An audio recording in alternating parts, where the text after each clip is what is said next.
Bismillahirrahmanirrahim. Pelajaran hadis. Nah, satu acan ngabahas hadis, maka bade ngajelaskeun heula perkara anu berkaitan sareng hadis. Hiji, lapad rawahu. Lapad rawahu.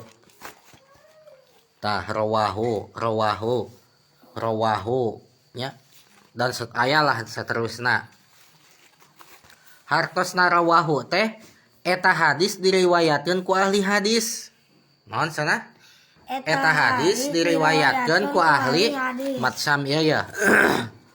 Rawahud Dailimi berarti anu ngariwayatkeun ieu hadis teh Adailimi namina teh. Imam Adailimi. Tuluy rawahud Turmudi.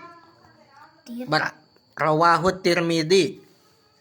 Berarti ieu hadis ieu nya diriwayatkeun ku Imam Tirmidzi dan seterusnya.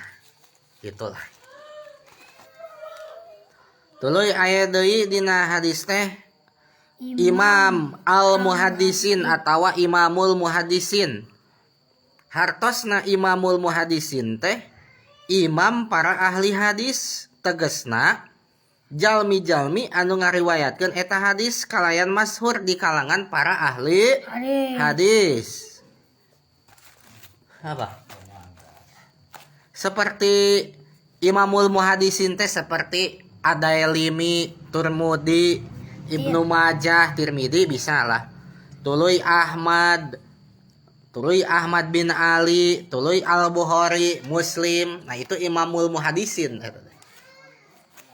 Imam ahli hadis.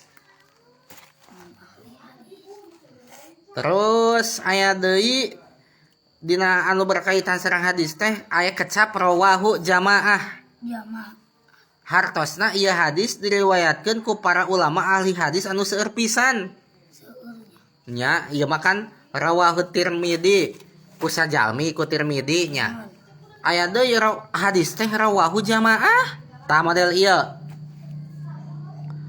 Rawahu jamaah berarti hadis ieu teh diriwayatkeun ku seueur ku ahli hadis anu seueur jamaah teh seueur kapan. Gitu. Terus aya kecap mutafaqun alaih dina hadis teh. Hartosna mutafaqun alaih teh ieu hadis disepakati ku sadaya ahli hadis kalayan lebet hadis sahih. Seperti ieu ya. Muttafaqun alaih ta ieu hadis teh ku para imam ahli hadis disepakati ayana bari sakalebat hadis anu sahih. Tah eta penjelasan anu berkaitan sareng hadis.